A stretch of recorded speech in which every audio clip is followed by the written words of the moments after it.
الحمد للہ والصلاة والسلام علی نبینا محمد وعلی آلہ وصحبہ اجمعین، اما بعد فقد قال اللہ تبارک وتعالی فی کلامہ المجید فاعلم انہ لا الہ الا اللہ واستغفر لذنبک۔ عزیز طلباء، جیسا کہ پچھلے درس میں آپ کو یہ بتایا گیا تھا کہ یہ مجلس تعظیم العلم ہے۔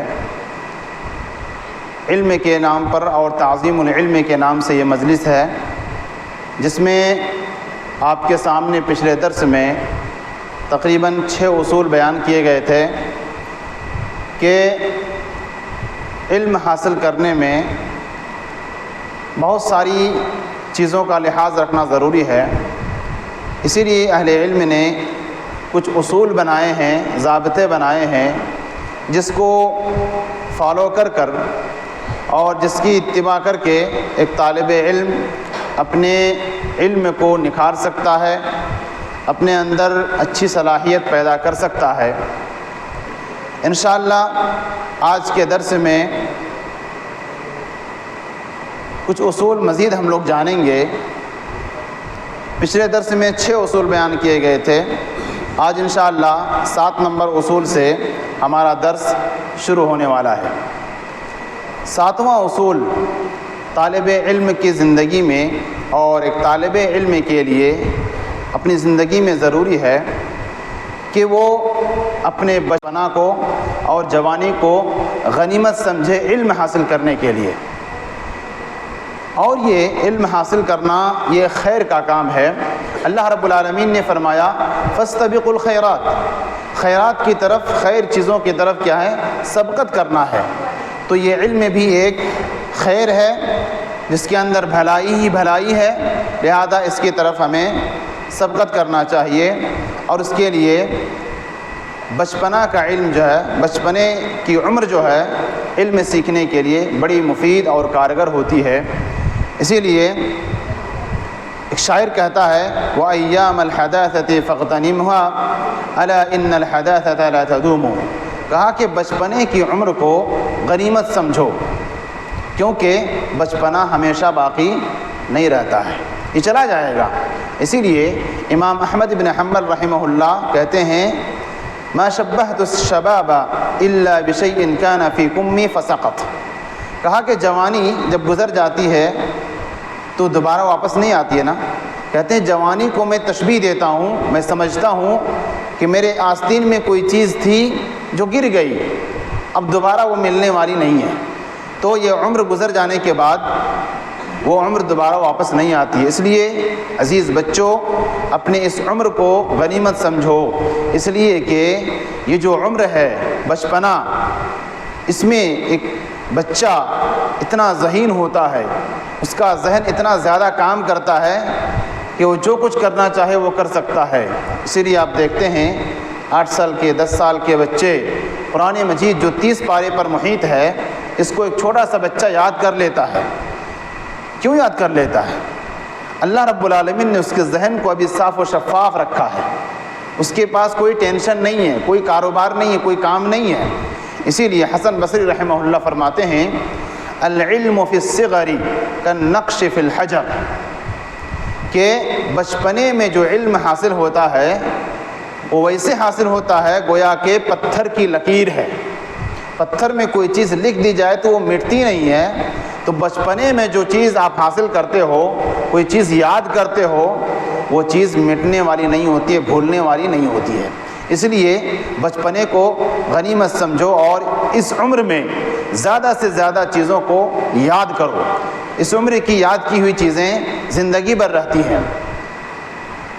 اور ایک بڑی افسوس کی بات جو بڑوں کے لیے، جب طالب علم بڑا ہو جاتا ہے تو اس کے اندر ایک بیماری لاحق ہوتی ہے۔ کہتے ہیں بیماری کون سی ہے؟ کہتے ہیں تسویف کی بیماری۔ تسویف کا مطلب ہوتا ہے کل کروں گا، عن قریب۔ سوفا کا معنی ہوتا ہے عن قریب، یعنی انشاءاللہ سنیچر سے پڑھائی شروع کروں گا، انشاءاللہ اگلے سنیچر سے پڑھائی شروع کروں گا، آج نہیں دل کر رہا، کل سے پڑھائی میں بالکل دل لگا لوں گا۔ یہ جو بات ہے یہ بہت بڑی بیماری ہے جو ایک طالب علم کو لگتی ہے. کہتے ہیں وَأَضَرُّ شَيْءٍ عَلَى الشَّبَابِ التَّسْوِيفُ وَطُولُ الْأَمَلِ. لمبی لمبی امیدیں ہیں، لمبا لمبا ہدف ہے، لیکن جب کرنے کی باری آتی ہے تو کہتے ہیں نہیں ہم سنیچر سے پڑھائی شروع کریں گے. اس عادت کو چھوڑ دیں، کیونکہ شیطان آپ پر حاوی ہو چکا ہے، اور آج کا کام کل پر جو ٹال کر کے کیا جاتا ہے کل بھی نہیں ہو پاتا ہے وہ کام. تو اس لیے اور وہ یہ سمجھتا ہے کہ آئندہ زمانے میں یعنی اگلے ہفتہ میں کیا ہوں گا، بالکل فری رہوں گا، اگلے ہفتہ یہ کام کر لوں گا. نہیں، جو جو انسان کی عمر بڑھتی ہے اسی طرح سے وہ آدمی مشغول ہو جاتا ہے. اس لیے کہتے ہیں کہ جو ہم حالت دیکھ رہے ہیں کہ کہتے ہیں کہ نہیں ابھی تو یعنی جو عمر ہے ابھی عیش و مستی کرنے کی ہے، جب بڑے ہو جائیں گے فارغ ہو جائیں گے اس کے بعد ہم پڑھیں گے، مدرسے سے جب نکل جائیں گے اس کے بعد ہم پڑھیں گے. کہتے ہیں والحال المنظورہ ان من کبرت سنہ کثرت شواغلہ. کہتے ہیں کہ لیکن حالت یہ ہے، صورتحال یہ ہے کہ جیسے جیسے آدمی کی عمر بڑھتی ہے اس کی مشغولیات بھی بڑھنے لگتی ہے. وعظمت قواطعہ مع ضعف الجسم ووہن القوى. کہتے ہیں کہ اور اس کی رکاوٹیں بھی بہت زیادہ بڑھ جاتی ہیں. آدمی جب فارغ ہو جاتا ہے اس کے بعد بہت ساری مشغولیات آ جاتی ہیں، اور اسی طرح سے جو جو عمر ڈھلتی ہے جسم بھی کمزور ہو جاتا ہے، اور پھر وہ اس کے ارادے ہی رہ جاتے ہیں اور وہ کام انجام نہیں دے پاتا ہے. اس لیے یہ تسویف اور لمبی امیدیں اس کو چھوڑیے، امیدیں رکھیے، ارادے رکھیے، لیکن اس کو انجام دیجیے. کل کریں گے، آئندہ ہفتہ کریں گے، اگلے سال کریں گے، اس چیز میں آپ ملوث نہ ہو. یہ شیطان کا ایک حیلہ ہے جو ہمیں اور آپ کو پیچھے رکھنا چاہتا ہے. اور جہاں یہ بات آپ کے سامنے آئی کہ بچپنے کا علم بہت ہی اہم ہے، جس طرح سے پتھر کی لکیر ہے، لیکن اس سے یہ مطلب نہیں نکالا جائے گا کہ آدمی جب بڑا ہو جائے اس کے بعد وہ علم حاصل نہیں کر سکتا ہے. بلکہ صحابہ اکرام کی زندگی آپ دیکھیں، نبی کریم صلی اللہ علیہ وسلم کو نبوت ملتی ہے 40 سال کی عمر میں، اور آپ کے جو لوگ ساتھی تھے، ہم عمر تھے، وہ صحابہ اکرام اس کے بعد اسلام قبول کرتے ہیں. کسی کی عمر 35 سال، کسی کی عمر 38 سال، 40 سال، اس طرح کی عمر ہوتی ہے صحابہ اکرام کی، اور وہ لوگ نبی کریم صلی اللہ علیہ وسلم سے اس علم کو سیکھتے ہیں اور پھر اپنے آپ میں ایک نمایاں کردار ادا کرتے ہیں. لہٰذا بچپنے کا علم جہاں اہمیت کا حامل ہے، لیکن اس کا مطلب یہ نہیں کہ بڑے ہو کر کے آدمی علم نہیں سیکھ سکتا ہے، بلکہ اس کی مثال بھی ہمیں تاریخ میں ملتی ہے. ایک شخص ہیں، ایک عالم دین، حنبلی عالم ہیں، ابو بکر عبداللہ ابن احمد عبداللہ القفال المروزی، جن کی وفات سن 417 ہجری ہے. سن 417 ہجری ہے، جو قفال سے مشہور ہیں. ایک تالا بنانے کا کام کرتے تھے، تالا چابی جو ہوتا ہے نا، تو تالا بنانے کا یہ کام کرتے تھے.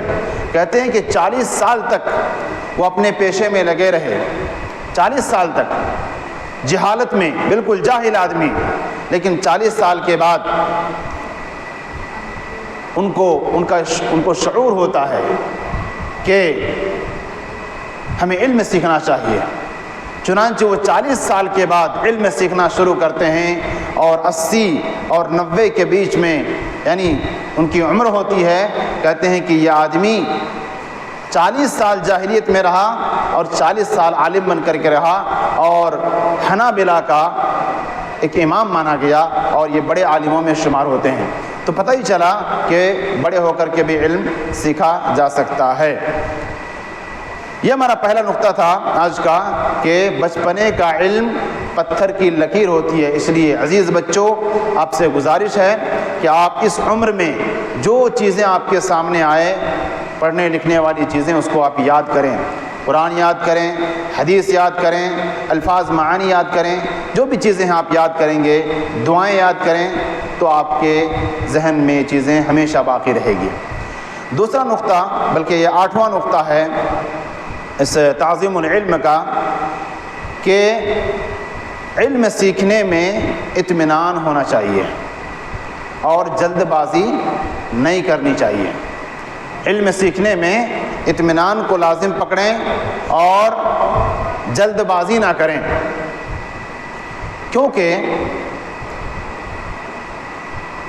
قرآن مجید جو 30 پارے ہیں، اس کا جو نزول ہوا اس دنیا کے اندر، یہ یکبارگی نازل نہیں ہوا۔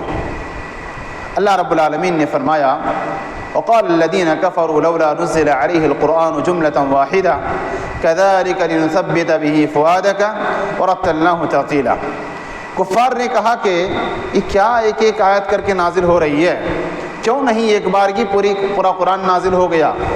اللہ رب العالمین نے کہا نہیں، كذلك لنثبت به فؤادك، ایک ایک آیت، دو آیت، ضرورت کے مطابق 2-4 آیتیں نازل ہوتی تھی نبی صلی اللہ علیہ وسلم پر، کہا اس لیے کہ تاکہ آپ کے دل میں یہ چیزیں بیٹھ جائیں، اور ورتلناہ ترتیلا، اور ہم نے اس کو آپ پر مرتل انداز میں پیش کیا۔ تو اس آیت سے اور قرآن کے ایک ایک آیت، 2 آیت نازل ہونے سے ہمیں یہ تعلیم ملتی ہے اس طریقے نزول سے کہ ایک طالب علم اگر محنت کرے اور روزانہ اگر ایک ایک آیت یاد کرے، ایک ایک حدیث یاد کرے، تھوڑا علم اگر حاصل کرے، تو ایک 10 سال کی مدت کے بعد اس کا نتیجہ وہ بہت بڑا ہوگا۔ اسی لیے دیکھیں آپ 23 سال کی مدت میں ایک 2 آیت نازل ہو رہی تھی، کچھ کبھی زیادہ کبھی کم، تھوڑا کر کے نازل ہو رہی تھی آیتیں۔ 23 سال کی مدت میں کیا نتیجہ نکلا؟ 30 پارے کا ایک قرآن تیار ہو گیا۔ تو اس سے ہمیں یہ سبق سیکھنا چاہیے کہ علم کو حاصل کرنے میں جلد بازی نہ کریں، بلکہ دھیرے سیکھیں، لیکن صحیح طریقے سے سیکھیں۔ اور اس تعلق سے حماد بن ابی سلیمان یہ کہتے ہیں اپنے شاگرد سے تعلم كل يوم 3 مسائل ولا تزد عليها شيئا۔ سلف صالحین کا طریقہ آپ دیکھیں گے علم کو حاصل کرنے میں، پتہ چلے گا کہ وہ لوگ، ہماری خرابی یہ ہوتی ہے، ہماری جو علم کی راہ میں جو رکاوٹ ہوتی ہے، ان رکاوٹوں میں سے یہ ہے ہم چاہتے ہیں کہ 1 سال محنت کریں اور علامہ بن جائیں۔ یہ جو سوچ ہے ہماری، یہ سوچ ہمیں کہیں کا نہیں چھوڑتی ہے، نہ ادھر کے نہ ادھر کے، کسی طرف کے نہیں ہوتے ہیں۔ یہی چیز اگر طریقہ یہ اپنایا جائے کہ تھوڑا سیکھا جائے لیکن روزانہ سیکھا جائے، ایک ہفتہ زوردار پڑھ لیے، 10 گھنٹہ پڑھ لیے ایک ہفتہ، اگلے ہفتہ سونے میں گزار دیے، جو سیکھے تھے وہ ختم ہو گیا۔ نہیں، سلف کا جو طریقہ تھا علم حاصل کرنے کا، صحابہ کرام کا بھی طریقہ دیکھیں آپ، کسی کو 2000 حدیثیں یاد ہے، کسی کو 1000 حدیثیں روایت کر رہے ہیں، کیسے ہوا؟ ایک بارگی نہیں ہوا، ایک حدیث کو وہ جمع کرتے، ایک حدیث کو یاد کرتے، پھر آگے بڑھتے، اس طرح سے ان کے پاس ایک علم کا ذخیرہ تیار ہوا۔ تو جلد بازی نہ کریں، کہا تعلم كل يوم 3 مسائل۔ حماد بن ابی سلیمان اپنے شاگرد سے کہتے ہیں روزانہ 3 مسئلہ سیکھو، روزانہ 3 مسئلہ سیکھو، ولا تزد علیہا، زیادہ مت کرو، نہیں آج 4 سیکھ لیتے ہیں، آج 10 سیکھ لیتے ہیں، نہیں، 3 سیکھو لیکن روزانہ سیکھو۔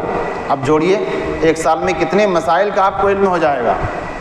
اگر روزانہ 3 مسئلہ 360 دن مان لیتے ہیں، اس کو 3 سے ضرب دیجئے، گنا کیجئے، تقریباً 900 یا 1000 مسئلے آپ کو 1 سال میں یاد ہو جائیں گے۔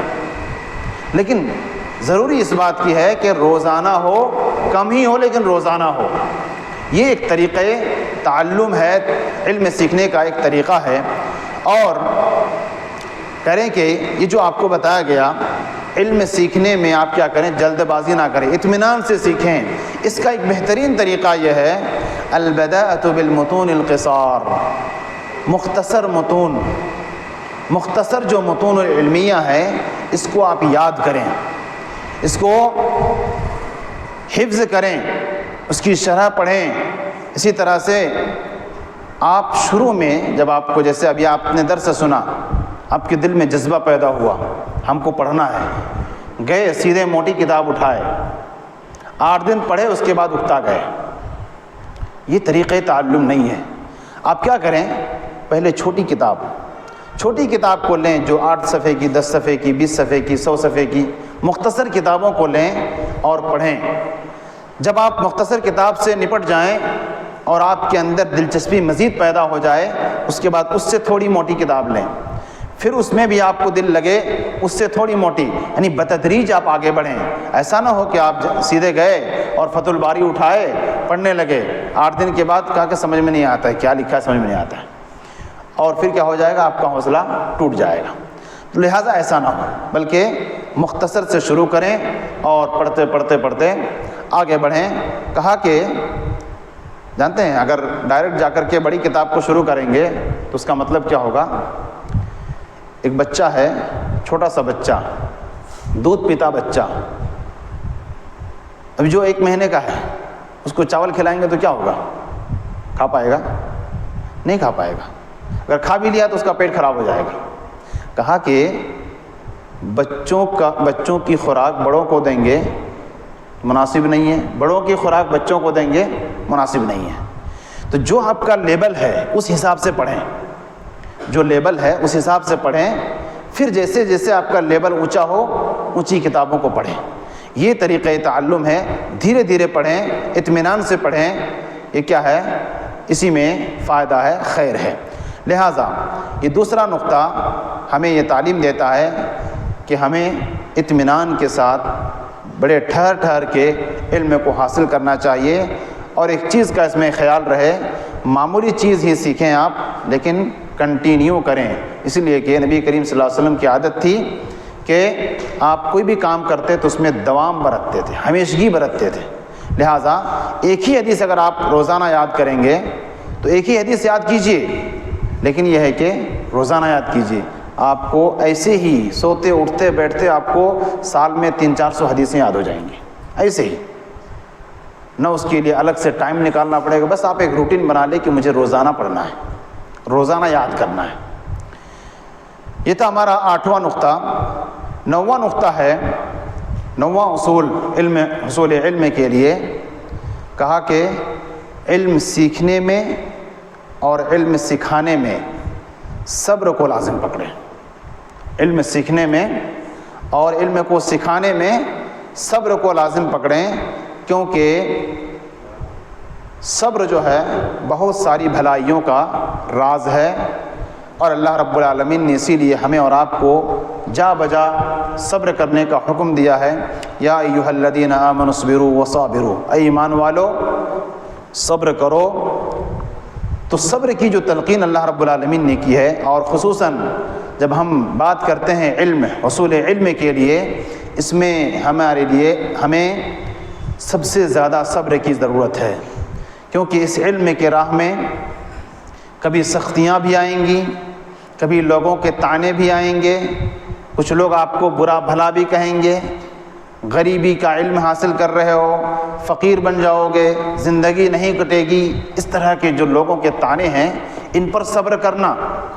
حصول علم کے لیے کبھی رہائش اچھی نہ ہو، کھانا پینا اچھا نہ ہو، اور یہ صرف آپ کے لیے خاص نہیں ہے، پوری تاریخ پڑھ ڈالیے آپ، جو لوگ بھی اس علم میں آئے ہیں اور جنہوں نے بھی اپنا نام روشن کیا ہے وہ ایسی ہی زندگی گزارے۔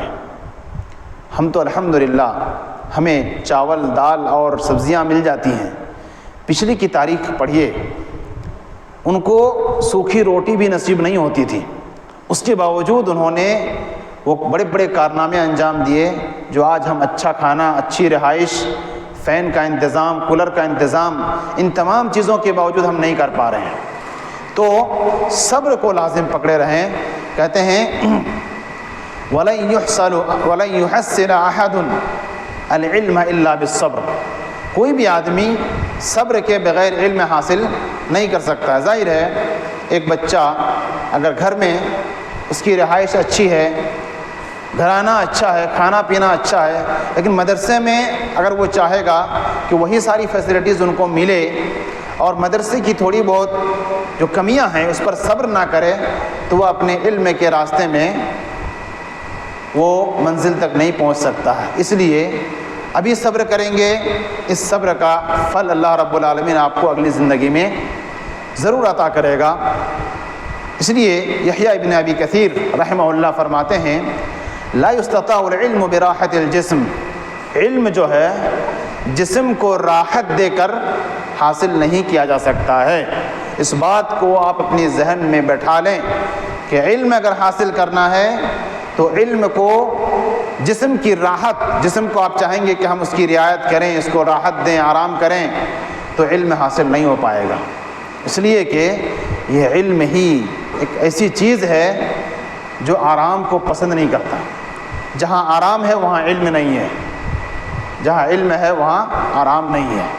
اس لیے آپ سلف کی تاریخ پڑھیے، جیسا کہ پچھلے درس میں بھی کچھ باتیں آئی تھی آپ کے سامنے کہ کس طرح لوگ پڑھتے تھے، کہ رات بھر پڑھتے تھے اور پورے دن بھر پڑھتے تھے۔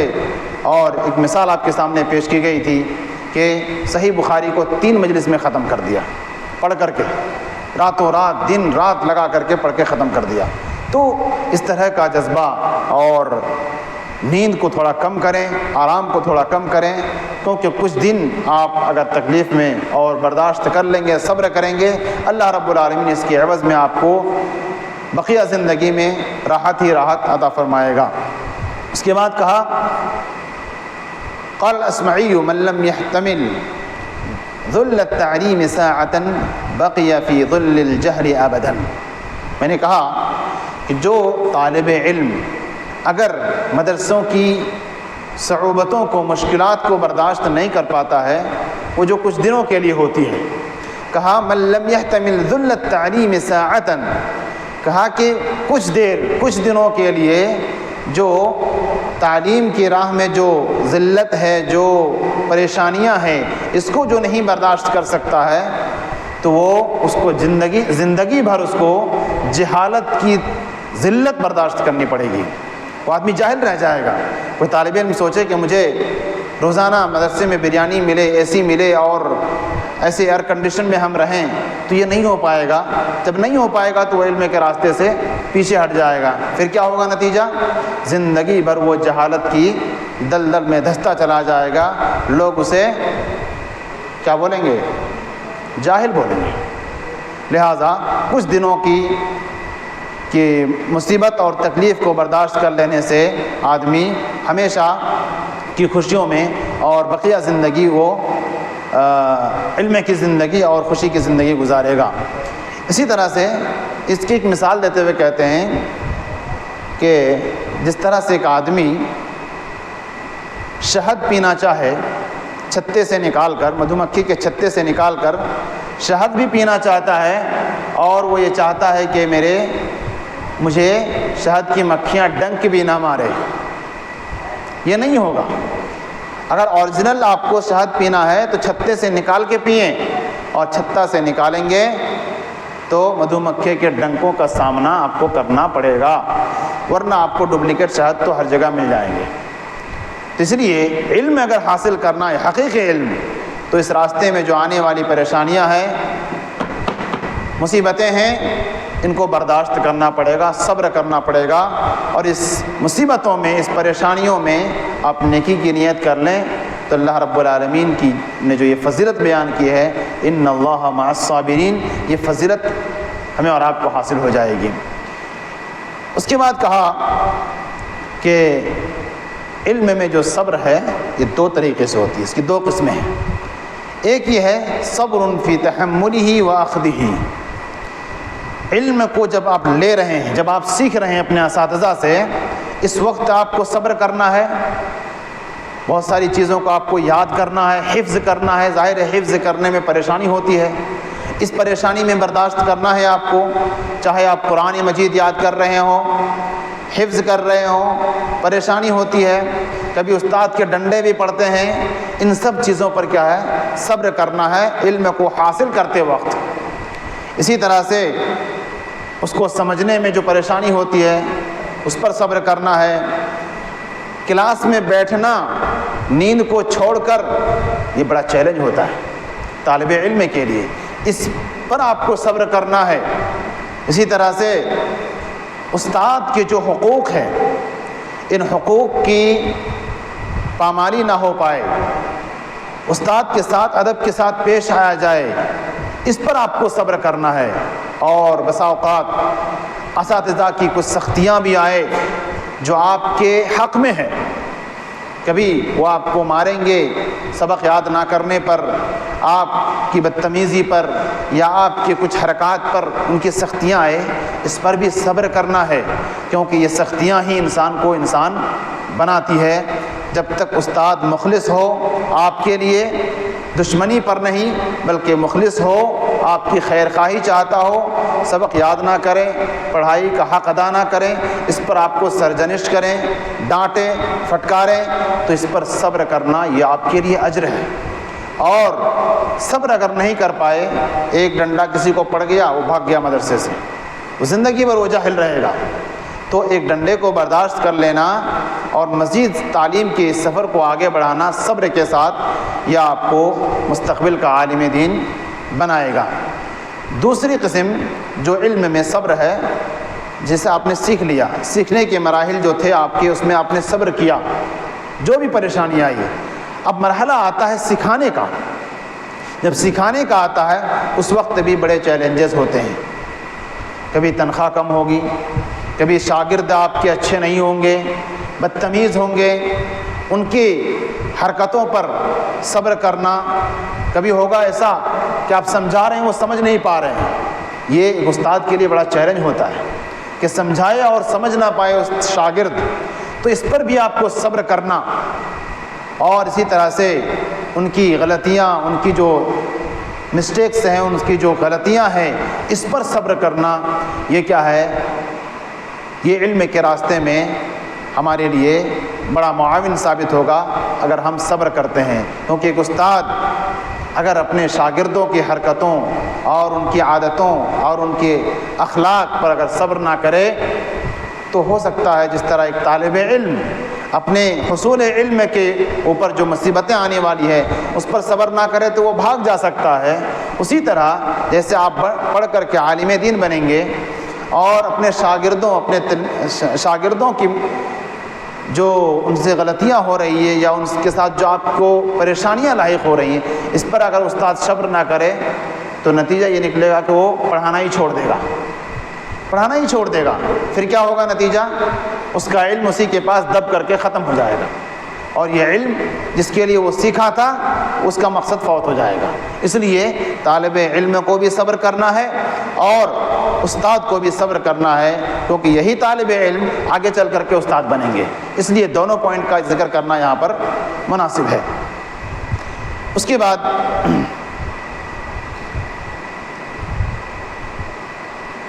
لہٰذا اس نقطے کے تحت جو ہمیں بات سمجھ میں آئی کہ علم سیکھتے وقت بھی صبر کرنا ہے، علم کو سکھاتے وقت بھی صبر کرنا ہے، چاہے جو بھی رکاوٹیں آئے. کیونکہ جیسے ہی آپ صبر کا دامن چھوڑیں گے، صبر نہیں کر پائیں گے، تو آپ اس علم جیسے عظیم راستے سے بھٹک جائیں گے، اور شیطان ہم سے یہی چاہتا ہے.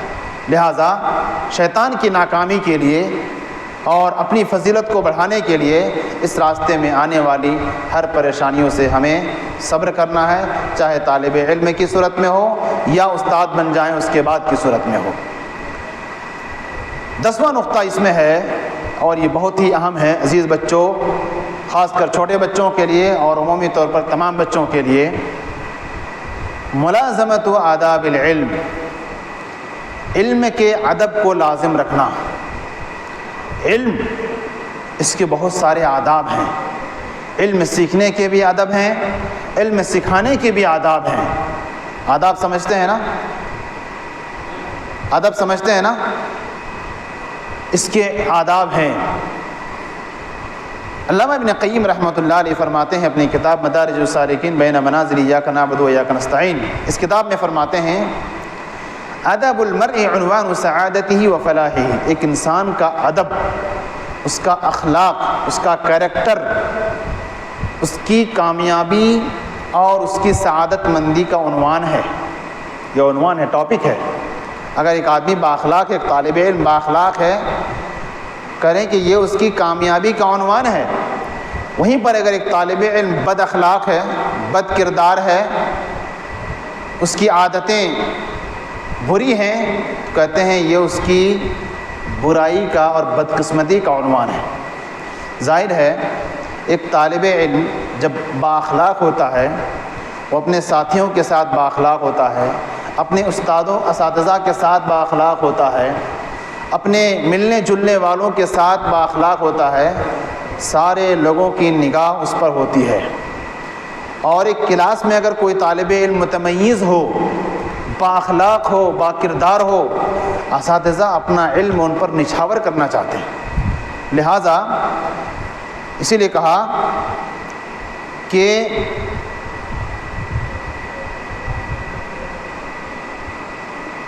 قلت ادبہ عنوان شقاوتہ و بوارہ فما استجلب خیر الدنیا والآخرہ بمثل الادب ولا استجلب حرمانہما بمثل قلت الادب۔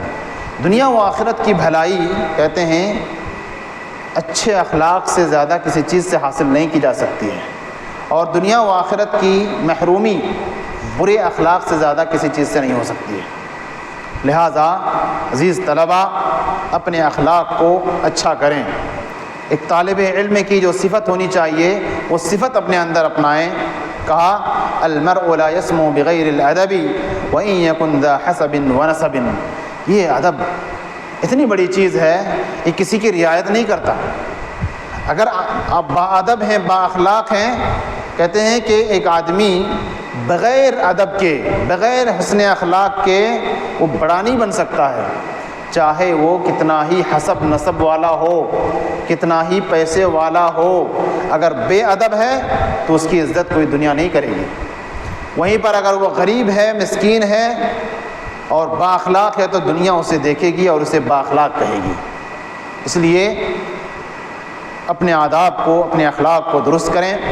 کہا وَإِنَّمَا يَصْلُحُ لِلْعِلْمِ مَنْ تَأَدَّبَ بِآدَابِهِ فِي نَفْسِهِ وَدَرْسِهِ وَمَعَ شَيْخِهِ وَقَرِينِهِ، کہ علم جس راستے پر آپ ہیں اس کے لیے مناسب ہے یہی کہ اچھے آداب سے اپنے آپ کو متصف کریں، اپنے آپ سے، اپنی جسمانی حیت میں اپنے ادب کو لحاظ رکھیں، اچھے کپڑے پہنیں، اچھے ڈھنگ سے رہیں، بال اچھے رکھیں، اپنی شکل و صورت اچھی رکھیں، اپنے استاد کے ساتھ اچھا معاملہ رکھیں، اپنے دوستوں کے ساتھ، ساتھیوں کے ساتھ معاملہ اچھا رکھیں۔ اسی لیے کہتے ہیں لأن المتأدب يرى أهلا للعلم فيبذل له وقليل الأدب يعز العلم أن يضيع عنده۔ کہا کہ جو با ادب ہوتا ہے نا، لوگ اس پر اپنا علم نچھاور کر دیتے ہیں، اس کو اساتذہ سکھانے کی کوشش کرتے ہیں، وہیں پر ایک بے ادب لڑکا ہو جو بدتمیز ہو، ظاہر ہے اس کے دل میں، استاد کے دل میں اس کے تعلق سے کیا رویہ ہوگا، اس کی محبت دل میں نہیں بیٹھے گی، اور جس کی محبت دل میں نہیں بیٹھے گی اس کو سکھانے میں بھی وہ لذت نہیں ملتی ہے جو ایک بااخلاق طالب علم کو سکھانے میں ملتی ہے۔ سأل رجل البقاعی ان یقرأ علیہ، البقاعی نام سے ایک عالم دین ہے، کہتے ہیں ایک آدمی آئے ان کے پاس اور کہا، وہ آدمی آ کر کے ان کے سامنے چار زانو ہو کر کے بیٹھ گیا، چار زانو ہو کر کے بیٹھ گیا، تو ان کی اس بیٹھنے کی کیفیت، عزیز طلبہ، ان کے اس بیٹھنے کی کیفیت کو دیکھ کر البقاعی فرماتے ہیں، کہا کہ انت احوج الى الادب منك الى العلم الذي جئت تطلبه، کہا جس علم کو تم طلب کرنے کے لیے آئے ہو میرے پاس، ابھی تم کو علم سکھا کر کوئی فائدہ نہیں ہے، کیونکہ اس علم سے جس کو تم سیکھنے آئے ہو اس سے زیادہ تمہیں ابھی ضرورت ہے کہ تم پہلے سیکھو کہ استاد کے سامنے کیسے بیٹھا جاتا ہے، پہلے یہ سیکھو، ادب سیکھو، استاد کے سامنے کیسے بیٹھا جاتا ہے۔ چنانچہ اس کو مجلس سے بھگا دیا، ان کو کہا کہ تم پہلے ادب سیکھو اس کے بعد علم سیکھو۔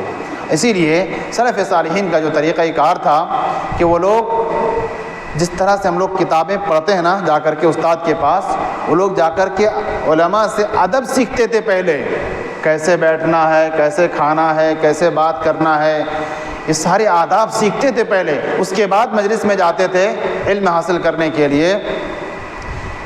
کہتے ہیں ابن سیرین رحمہ اللہ فرماتے ہیں کانوا یتعلمون الہدی کما یتعلمون العلم، ادب کو ویسے ہی سیکھتے تھے جیسے علم سیکھتے تھے. اور اسی لیے امام مالک رحمہ اللہ کہتے ہیں ایک آدمی سے یا ابن اخی تعلم الادب قبل ان تتعلم، کہ علم سیکھنے سے پہلے ادب سیکھو. اور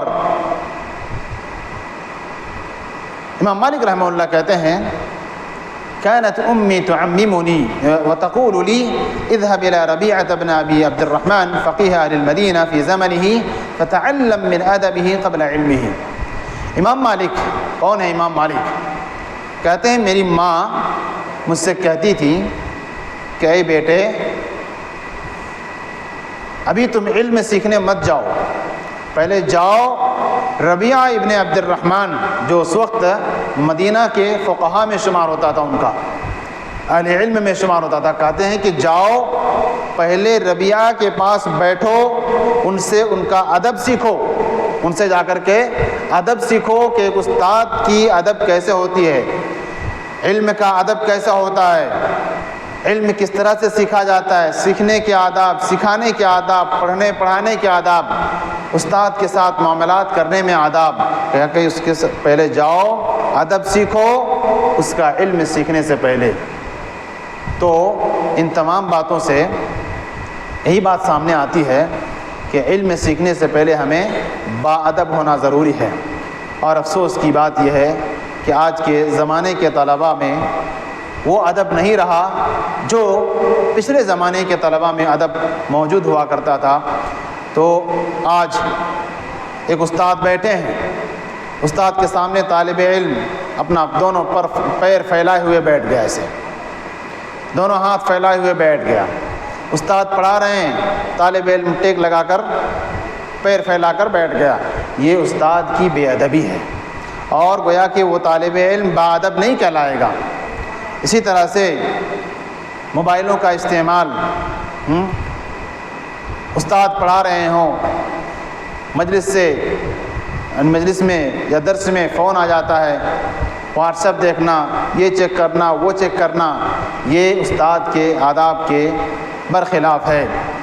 اسی طرح سے استاد کے سامنے اپنی آواز کو بلند کرنا، یہ بھی کیا ہے؟ استاد کی بے ادبی ہے اور اپنے آپ کی بے ادب ہونے کی دلیل ہے. اسی طرح سے یہ کچھ نموذج دیے ہیں کہ ایک طالب علم کے لیے یہ سب چیزیں مناسب نہیں ہے، بلکہ آپ سلف کی تاریخ پڑھیں گے تو آپ کو پتہ چلے گا کہ وہ لوگ ادب کو سیکھتے تھے علم کو سیکھنے سے پہلے. لہٰذا ایک طالب علم کو پڑھنے میں با ادب ہونا چاہیے، با اخلاق ہونا چاہیے. استاد کے تعلق سے، اساتذہ کے تعلق سے، پڑھنے اور بیٹھنے کے ادب کے تعلق سے یہ تمام چیزیں سیکھنے کی ضرورت ہے تاکہ ایک طالب علم با اخلاق ہو اور اس کا یہ اخلاق، اس کا یہ کریکٹر جب وہ سماج میں جائے تو وہ با اخلاق بن کر کے جائے. جی اس کے بعد 11واں نمبر پوائنٹ ہمارے سامنے ہے کہ صیانۃ العلم عما یشین. کہا کہ علم کی حفاظت کرنا ایسی چیزوں سے جو یعنی قبیح چیز، جو ناپسندیدہ چیزیں ہیں، ایسی چیزوں سے علم کی حفاظت کرنا. اور قبل اس کے کہ میں اگلے نقطے کی طرف منتقل ہوں، ایک پوائنٹ میں بتا دینا چاہتا ہوں. سلف صالحین اور خصوصاً صحابہ کرام کی مجلسوں کے بارے میں آتا ہے. جب نبی صلی اللہ علیہ وسلم کے ساتھ مجلسوں میں بیٹھتے تھے اور سلف صالحین کی مجلسوں میں جو شاگرد ہوا کرتے تھے ان کے بارے میں آتا ہے وہ اس طرح بیٹھتے تھے کہ ایسا لگتا تھا کہ پرندہ آ کر ان کے سروں پر بیٹھ جائے، پرندے ان کے سر میں آ کے بیٹھ جائے، پرندے کو پتہ نہ چلے کہ یہ انسان ہے یا درخت ہے. کیا مطلب اس کا؟ ہاں ابھی جو آپ کی حرکتیں دیکھی جا رہی ہیں ابھی 1 گھنٹہ بھی نہیں ہوا ہے، اس کے باوجود یہ حال ہے. سلف صالحین کی مجلس میں لوگ اس طرح بیٹھتے تھے کہ لگتا تھا کہ یہ کوئی درخت ہے اور پرندہ آ کر بیٹھ جائے تو اسے پتہ بھی نہ ہو کہ یہ انسان یا درخت ہے.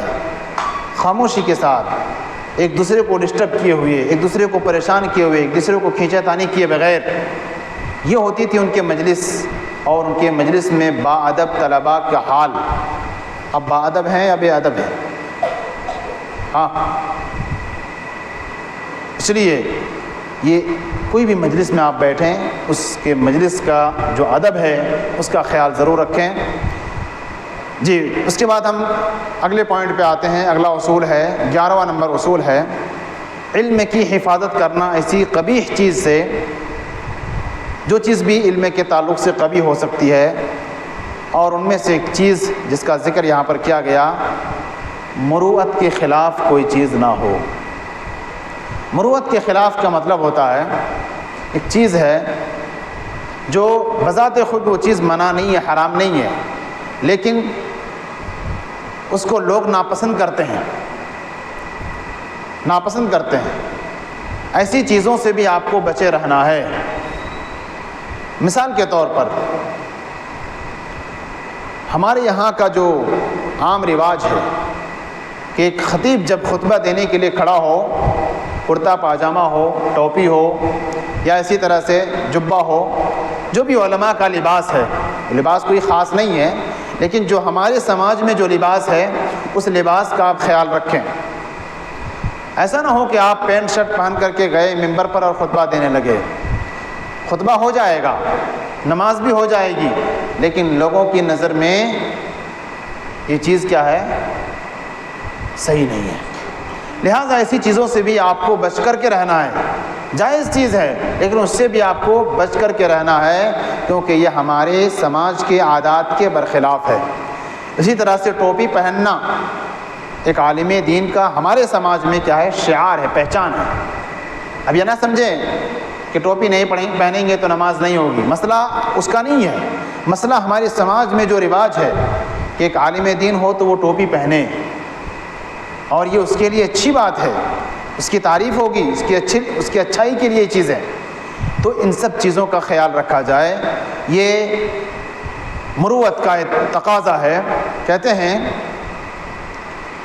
کہ ایک طالب علم کو جس طرح سے آداب کا ذکر ہوا، باادب ہونا چاہیے، اس کو باادب بنانے میں یہ ساری مروت کی چیزیں بھی بڑی کارگر ہیں۔ اسی طرح سے طالب علم ایک طالب علم ہے، قرآن اور حدیث کی تعلیم حاصل کرتا ہے، لیکن اس کے چہرے کی حالت دیکھیے، کوئی داڑھی چھلتا ہے، کوئی داڑھی کاٹتا ہے۔ یہ سنت رسول، حالانکہ یہ واجب ہے، حالانکہ یہ واجب ہے، اس چیز کا خیال نہیں رہتا ہے۔ لہٰذا ایک طالب علم کے لیے یہ سوالیہ نشان ہے، سوالیہ نشان ہے کہ آپ کون سا تعلیم حاصل کر رہے ہیں؟ سنت نبی حاصل کر رہے ہیں، پڑھ رہے ہیں؟ عمل کون کرے گا؟ کیا آپ نے حدیث نہیں پڑھی داڑھی بڑھانے کے تعلق سے؟ اگر پڑھی ہے تو عمل بھی آپ ہی کو کرنا ہے، ہم ہی کو کرنا ہے۔ پہلے آپ عمل کریں گے، پھر لوگوں کو بتائیں گے تو لوگ بآسانی عمل کرنے لگیں گے۔ اسی طرح سے آپ راستہ چل رہے ہیں، راستے میں چل رہے ہیں، ایک طالب علم، اور مروت کا تقاضا یہ ہے کہ آپ زیادہ ادھر ادھر تاکہ جھانکی نہ کریں۔ یہ ایک چلنے کے آداب کے برخلاف ہے، خصوصاً طالب علم اور اہل علم کے آداب کے برخلاف ہے کہ آپ چلیں، کبھی ادھر دیکھ رہے ہیں، کبھی ادھر دیکھ رہے ہیں، کبھی ادھر دیکھ رہے ہیں۔ یہ مروت کے برخلاف ہے۔ لہٰذا ایسی عادتوں سے اپنے آپ کو باز رکھیں۔ اسی طرح سے آپ مجلس میں بیٹھے ہیں، علم کی مجلس ہو، کوئی بھی مجلس ہو، سارے لوگ بڑے بڑے لوگ ہوں، آپ بھی بڑے ہوں ان میں سے، آپ اگر پیر پھیلا کر کے بیٹھ جائیں لوگ آپ کو کیا کہیں گے؟ بڑا بااخلاق ہے؟ نہیں کہیں گے۔ یہ مروت کے برخلاف ہے۔ جس طرح لوگ بیٹھے ہیں، لوگ جس کو پسند کرتے ہیں اس حساب سے آپ بیٹھیں، مجلس کے آداب کا خیال رکھیں۔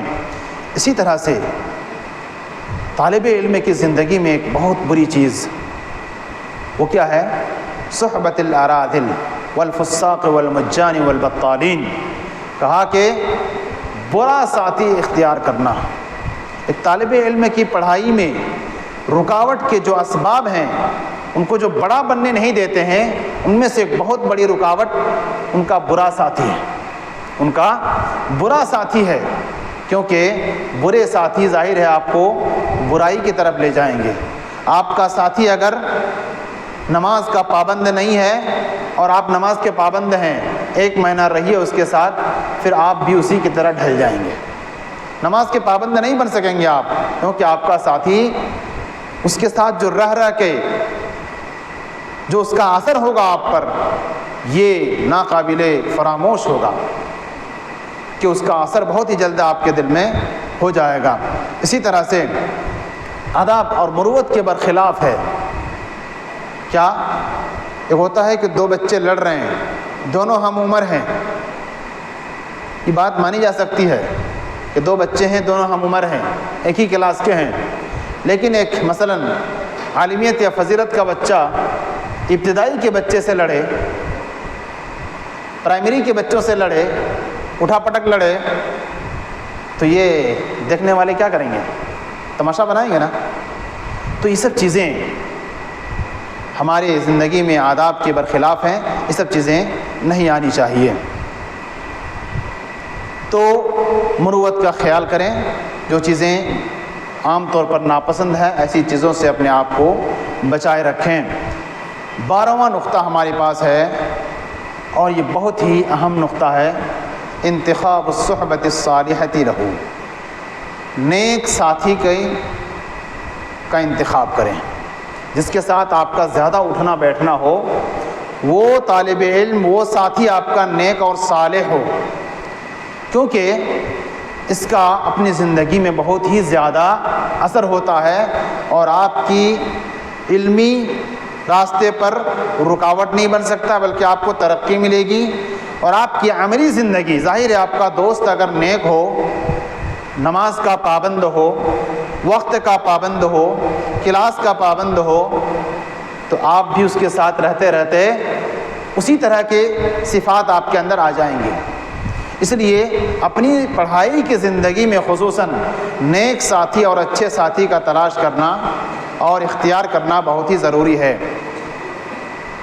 کہا کہ وَلَا يَحْسُنُ بِقَاصِدِ الْعُلَا إِلَّا انْتِخَابَ صُحْبَةٍ صَالِحَةٍ تُعِينُهُ فَإِنَّ لِلْخَلِيلِ فِي خَلِيلِهِ أَثَرًا۔ کہا کہ جو شخص چاہتا ہے بلندی حاصل کرے، اسے چاہیے کہ اس کا ساتھی نیک ہو، جو اس کی مدد کرے اس کی عملی زندگی میں، پڑھائی کی زندگی میں، ہر میدان میں اس کو مدد کرے، کیونکہ ایک دوست کا دوسرے دوست پر اثر ہوتا ہے، بہت ہی زیادہ اثر ہوتا ہے۔ اس لیے اپنے دوست کا صحیح انتخاب کریں، اور اس کی اصل ہمیں نبی کریم صلی اللہ علیہ وسلم کی ایک حدیث سے ملتی ہے۔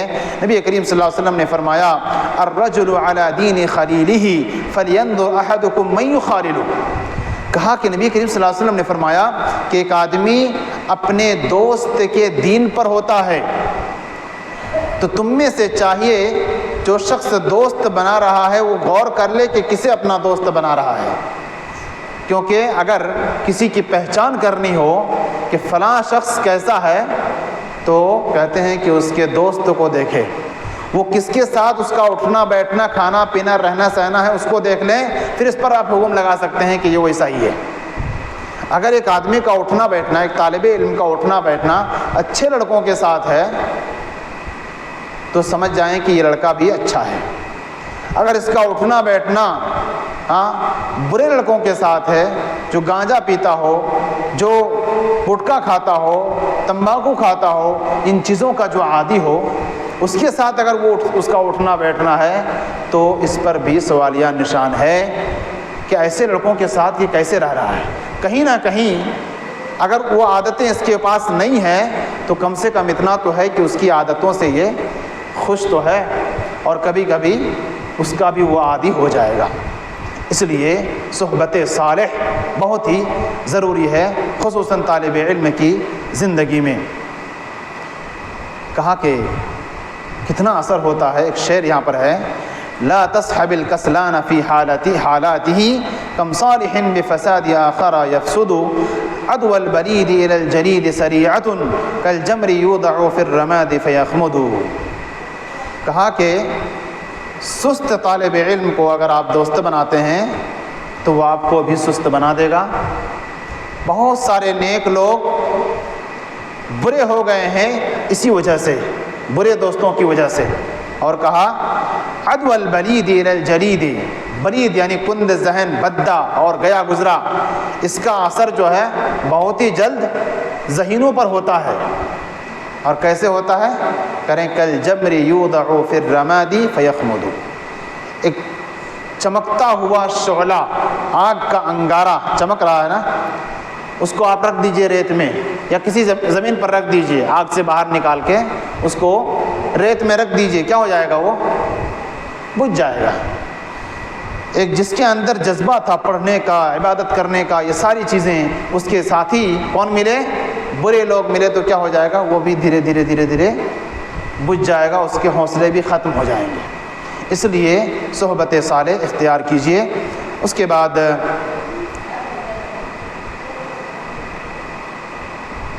کہا کہ وَيَحْذُرُ كُلَّ الْحَذَرِ مِنْ مُخَالَطَةِ السُّفَهَاءِ وَأَهْلِ الْمَجْنُونِ وَالْوَقَاحَةِ وَسَيِّئِ السُّمْعَةِ وَالْأَغْبِيَاءِ وَالْبُلَدَاءِ، یعنی یہی بات ہے کہ آپ بے وقوفوں کے ساتھ نہ رہیں، صالح دوست اختیار کریں۔ اور فقط یحرم المتعلم العلم لاجل صاحبہ، کبھی کبھی ایک طالب علم علم سے محروم ہو جاتا ہے اس کے برے دوست کی وجہ سے، اور کبھی کبھی ایک طالب علم اونچا اٹھ جاتا ہے، بڑا بن جاتا ہے اس کے نیک دوست کی وجہ سے۔ اس لیے اپنا ساتھی صحیح اختیار کرو۔ پھر سوال یہ ہوگا کہ کون ہے نیک، کس کو ہم اپنا دوست بنائیں؟ سوال ہے نا۔ تو کہتے ہیں کہ اچھوں کی تلاش مت کرو، خود اچھا بن جاؤ، کسی کی تلاش پوری ہو جائے۔ دوبارہ میں کہہ رہا ہوں یہ بات کہ اچھوں کی تلاش مت کرو، نیکوں کی تلاش مت کرو، خود نیک بن جاؤ، کسی کی تلاش آپ کو پا کر کے پوری ہو جائے۔ بہت قیمتی بات ہے، اس کو آپ اپنے ذہن میں رکھیں۔ ہر طالب علم سوچے کہ میں بااخلاق رہوں تاکہ مجھے بااخلاق ساتھی مل جائے، تاکہ جب کوئی انتخاب کرے، سچا اور اچھا دوست تلاش کرے تو مجھے پائے وہ۔ یہ کیفیت اپنے اندر ہر کوئی پیدا کر لے، ہر کوئی ایک دوسرے کا نیک دوست اور نیک ساتھی بن جائے گا۔ آخری نقطہ اور آخری پوائنٹ ہم اس مجلس کا بتا کر آپ اپنی بات ختم کریں گے کہ بذل الجہد فی تحفظ العلم، علم کی حفاظت میں بھرپور کوشش کریں آپ۔ اور کیسے ہوگا علم کی حفاظت؟ کیسے ہوگی؟ حفظ کے ذریعے سے، مذاکرے کے ذریعے سے اور سوال کے ذریعے سے۔ کہا حفظ کیا ہے؟ فالحفظ خلوۃ من نفس، حفظ جب آپ کریں، کوئی چیز یاد کریں تو تنہائی اختیار کریں۔ اپنے دوستوں کے ساتھ بیٹھیں گے وہ آپ کو حفظ کرنے نہیں دیں گے۔ اس لیے حفظ کی خصوصیت یہ ہے، جب آپ کوئی چیز، چاہے آپ قرآن یاد کر رہے ہوں حفظ کے طلبہ یا کلاس کے طلبہ، کوئی بھی چیز آپ یاد کر رہے ہوں، آپ اپنے دوستوں سے دوری بنائیں، دوستوں سے، ساتھیوں سے دوری بنائیں، کیونکہ یہ آپ کو مختلف چیزوں میں وسوسے میں ڈالیں گے اور یاد کرنے نہیں دیں گے۔ اس لیے اس نقطے کو آپ ذہن نشی کریں، یاد کرنا ہے کوئی چیز اور یاد کرنا ہے، اس کے لیے آپ تنہائی اختیار کریں۔ مذاکرہ کہتے ہیں، مذاکرہ کا مطلب ہوتا ہے آپس میں علمی گفتگو کرنا، ذکر کرنا، جو چیز آپ پڑھتے ہیں اس کو اپنے ساتھیوں کے ساتھ۔ اور مذاکرہ کہاں ہوتا ہے؟ اپنے ساتھیوں کے درمیان۔ حفظ ساتھیوں سے الگ، مذاکرہ اپنے ساتھیوں کے ساتھ۔ اپنے ساتھیوں کے ساتھ کیا کریں؟ مذاکرہ کریں۔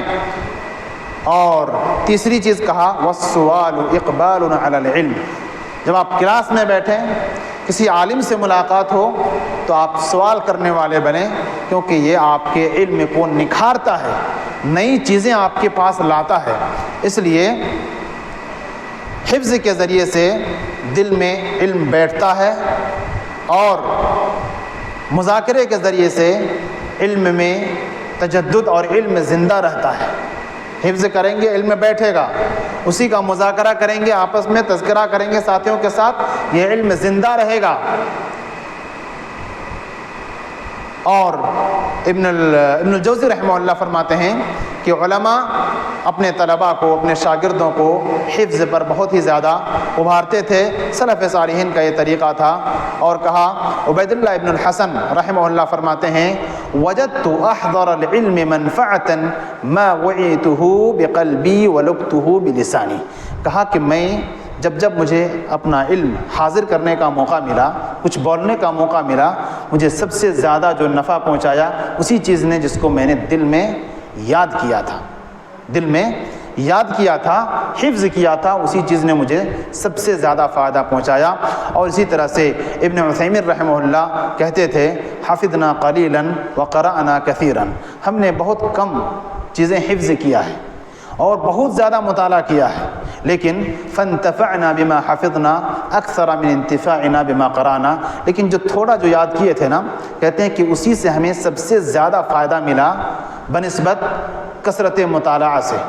زیادہ مطالعہ کیے تھے کتنا یاد رہا، لیکن جو یاد کیے تھے وہ یاد ہی رہا، اس سے ہمیں سب سے زیادہ فائدہ پہنچا۔ اور کہتے ہیں کہ یہ حفظ کا جو طریقہ ہے آپ روزانہ اس کو اپنی زندگی کا معمول بنا لیں۔